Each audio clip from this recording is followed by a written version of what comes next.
प्रिय विद्यार्थियों, आप सभी का एक बार फिर से स्वागत है। आज हम आपको बताएंगे सापेक्ष वेग। हमने आपको पीछे किस प्रकार से गति के समीकरण होते हैं, कैसे वेग की स्थितियां होती है प्रारंभ में और लास्ट में कैसे उसका वेग होता है, टी समय के बाद कैसे उसमें त्वरण कार्य करता है, त्वरण कितने प्रकार के होते हैं, अगर उसके वेग में निरंतर वृद्धि हो रही है तो कौन सा त्वरण होता है, उसे त्वरण ही हम कहते हैं, एक्सेलरेशन कहते हैं। लेकिन अगर वही त्वरण अगर वेग को घटते हुए दिशा में है तो उसे हम मंदन कहते हैं। तो आदि आदि कैसे वेग और समय में कैसे परिवर्तन होता है, त्वरण और समय में कैसे परिवर्तन होता है, ये तमाम चीज़ें हम पीछे समझ चुके हैं। आज हम समझेंगे सापेक्ष वेग, रिलेटिव वेलोसिटी। ध्यान दीजिएंगे आप। देखिए, कभी कभी हमें किसी वस्तु के वेग के बारे में जानकारी प्राप्त करने के लिए दूसरे वस्तु की स्थिति की मदद लेनी पड़ती है, किसी दूसरी वस्तु की सहायता लेनी पड़ती है। जैसे हम कहें कि भाई एक रेलगाड़ी किसी स्टेशन को पार कर रही है, 60 किलोमीटर प्रति घंटे की रफ्तार से वो पार कर रही है, तो उस रेलगाड़ी का उस स्टेशन के सापेक्ष जो वेग है 60 किलोमीटर प्रति सेकंड हो गया। यानी आप ये कह सकते हैं कि स्टेशन क्या है, स्थिर स्थिति में। ठीक है, स्थिर स्थिति में तो आपने सीधा कह दिया कि भाई 60 किलोमीटर प्रति घंटे की गाड़ी से रफ्तार से चल रही। लेकिन कभी कभी ऐसी स्थिति भी होती है कि जब हमें दो वस्तुएं हैं और दोनों वस्तुएं गतिमान स्थिति में हैं, और हमें एक वस्तु, जैसे मान लीजिए एक कोई गाड़ी चल रही है और एक दूसरी गाड़ी चल रही है। अब दूसरी गाड़ी को पहली गाड़ी का जो वेग लगेगा वो कैसे लगेगा, मेरी बात को आप समझ रहे होंगे कि जैसे आप ये समझ लीजिए कि जैसे एक वस्तु, ये ए वस्तु है, ये कोई ए वस्तु है और ये क्या है, बी वस्तु है। ये दोनों गतिमान स्थिति में एक ही दिशा में चल रही है, विपरीत दिशा में चल रही है, कैसे भी इसकी गति हो सकती है। ये बी वस्तु है, तो ए वस्तु को बी का वेग कितना लगेगा एक बार, और बी को ए का वेग कितना लगेगा। तो किसी वस्तु की गति के बारे में, है ना, किसी वस्तु की स्थिति के सापेक्ष उस वस्तु के वेग का जो मान होता है उसे हम क्या बोलते हैं, सापेक्ष वेग कहते हैं। अब आप थोड़ा सा इस एग्जांपल से समझेंगे। माना एक ए वस्तु 5 किलोमीटर प्रति घंटे से 5 किलोमीटर प्रति घंटे से, या चलो मीटर में कह लेता हूँ मैं, 5 मीटर प्रति सेकंड की चाल से चल रही है।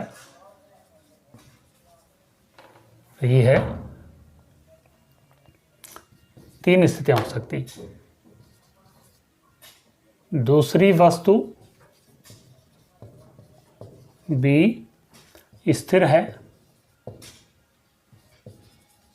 तो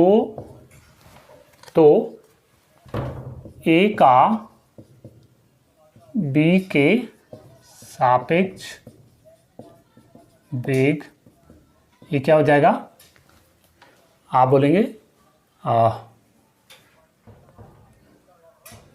ये हो जाएगा V A minus we B बराबर 5 माइनस 0 बराबर 5। ठीक है।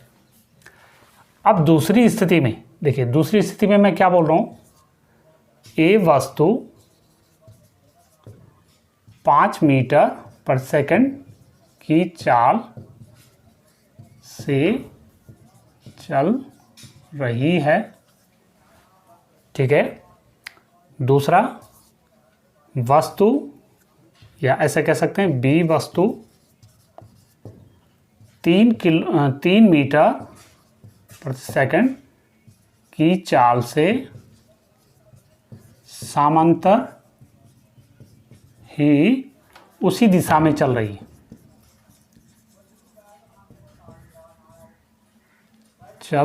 है तो ए का बी के सापेक्ष वेग,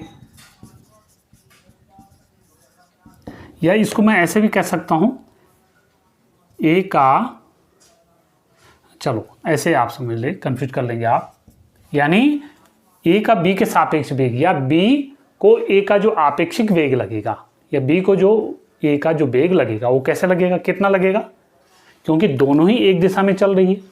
या जैसे दो खिलाड़ी एक ट्रैक पर दौड़ रहे हैं, तो एक तो 5 मीटर पर सेकंड के वेग से दौड़ रहा और दूसरा क्या दौड़ रहा, 3 मीटर पर सेकंड के वेग। तो जो 3 मीटर पर सेकंड के वेग से दौड़ रहा तो उसे उसका वेग कितना लग रहा है ना, तो क्या वो 5 मीटर पर सेकंड के वेग से लग रहा? आप इसको अनुभव कर सकते हैं।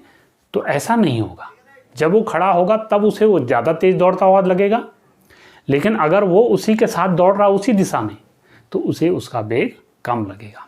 तो यानी उसका सापेक्ष वेग क्या हो गया, यानी ए का जो है बी के सापेक्ष वेग कितना हो जाएगा, हम क्या करेंगे, ये हो जाएगा V A minus we b, a की दिशा के, आई बात समझ में।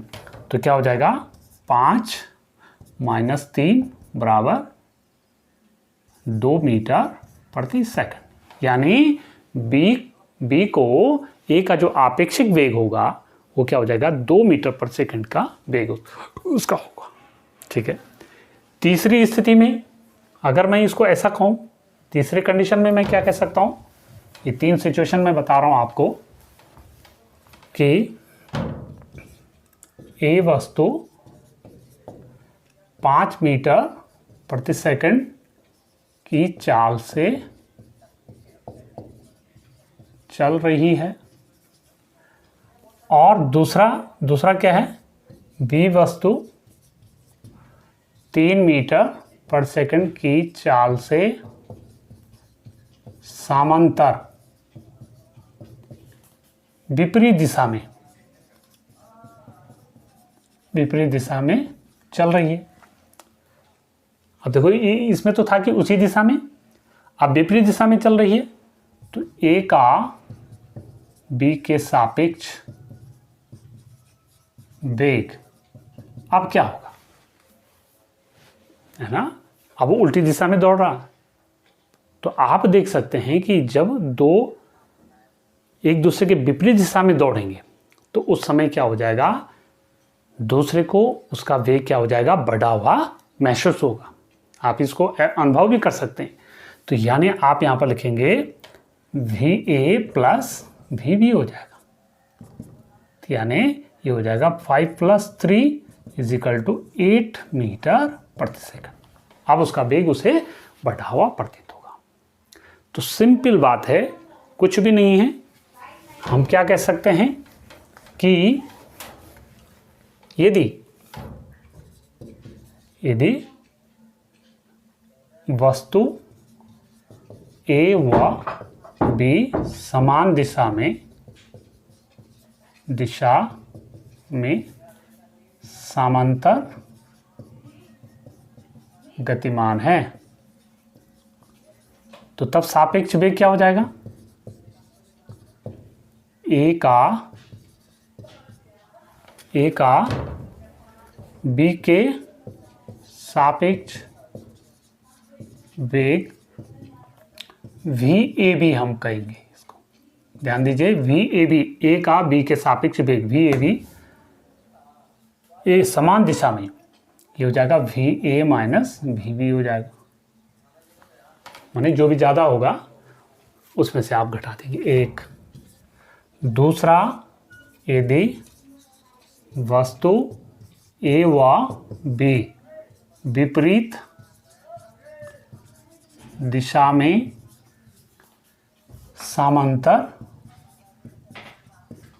गतिमान है तो ए का बी के सापेक्ष वेग भी ए भी अब की स्थिति में क्या हो जाएगा, आप देखिए क्या हो जाएगा, वी ए प्लस बी, यानी ये क्या हो जाएगा, we A plus V B हो जाएगा। ठीक है, तो ऐसा आपने ये याद रखना। तो कहने का मेरा मतलब ये है कि ए का वह आभासी वेग जो बी को बी द्वारा जो प्रेक्षित किया जाता है, जो कहने का मतलब सापेक्ष वेग की जो परिभाषा है उसको हम क्या कह सकते हैं, हम क्या कह सकते हैं कि एक वस्तु द्वारा दूसरी वस्तु, एक वस्तु द्वारा दूसरी वस्तु के वेग का आपेक्षिक या आभासी मान क्या कहलाएगा, दूसरी वस्तु का पहली वस्तु के सापेक्ष उसका वेग कहलाएगा, यानी सापेक्ष वेग कहलाएगा। तो ये था आपका सापेक्षिक वेग, और मुझे लगता है कि आप इसको समझ गए होंगे। चलिए फिर आगे हम मिलते हैं इसके न्यूमेरिकल के साथ, तब तक के लिए आप सभी का धन्यवाद।